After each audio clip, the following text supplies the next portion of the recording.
Pour bien des gens, le jardin est un endroit chargé d'émotions, un lieu qui porte à la méditation, à la relaxation, qui permet aussi d'apporter de la joie. Et cela, c'est dû en grande partie à l'atmosphère qui s'en dégage. Et souvent, c'est le style d'un jardin qui va lui donner son ambiance propre. Après avoir fait la liste de vos besoins et de vos désirs concernant votre futur jardin, vous serez maintenant en mesure de déterminer quel sera son style. Il existe évidemment divers types d'aménagements paysagers. Certains sont informels, avec une allure décontractée, une large palette de végétaux, et d'autres sont plus formels, plus urbains, avec des lignes symétriques, géométriques et une gamme de végétaux un peu plus restreinte. Quoi qu'il en soit, le style de votre jardin sera en grande partie déterminé par l'architecture de votre maison et également par les éléments naturels qui l'environnent. Les jardins classiques doivent être pour leur part simples.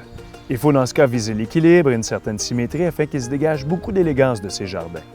On utilise des lignes droites et des éléments géométriques forts, tels que des haies bien taillées, des allées délimitées et un étang artificiel rectangulaire. Lorsqu'ils ne comprennent pas d'étang, les jardins d'inspiration asiatique sont souvent constitués d'une vaste étendue de sable ou de gravier. De plus, on doit y intégrer des végétaux qui rappellent les plantes d'origine asiatique, tels que les azalées, les cerisiers, les conifères nains, les hostas, ainsi que les iris du Japon. Ensuite, on peut y intégrer des accessoires de style asiatique, tels qu'une lanterne en pierre ou une clôture en bambou. Quant à eux, les jardins d'allure tropicale sont habituellement composés de plantes aux feuilles géantes, telles que les bananiers et les colocasias.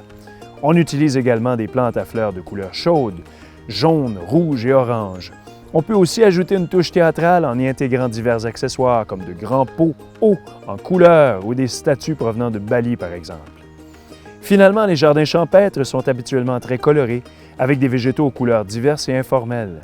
Les plantes de la famille des marguerites, comme les astères et les échinacées, les rosiers ainsi que la plupart des fines herbes donnent le ton au jardin champêtre.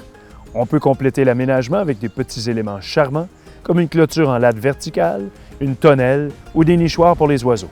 Confiez le soin à un spécialiste de créer pour vous un aménagement paysager qui a du style et soyez en vacances en votre cours.